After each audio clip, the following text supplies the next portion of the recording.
పరిస్థితులు ఎంత జటిలమైనవైనా, అవి ఎంత తల్లకిందులుగా ఉన్నా, అవి ఎంత ఇబ్బందికరంగా అనిపించినా,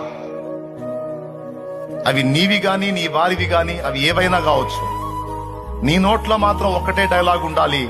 అదేమిటంటే, నా దేవుడు సర్వశక్తి గలవాడు, ఆయన సమస్తము సాధ్యపరచగలడు.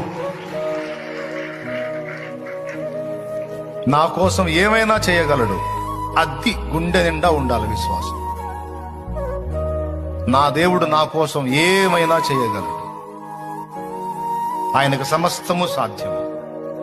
ఏం చేస్తాడు? అయిపోయిందిగా, నీ బతుకు తెల్లారిపోయిందిగా, ఇంకేమైపోయింది? అరే బాబు, అయిపోయింది ఎక్కడ్రా? చచ్చిపోయి మట్టిలో మట్టి అయిన శవాలను కూడా తిరిగి లేపి మహిమ శరీరాలు ఇచ్చి మళ్ళా వేవేల కోట్లాది సంవత్సరాల జీవితాన్ని ఇవ్వటానికి సిద్ధపరిచిన శక్తి గలవాడు నా దేవుడు.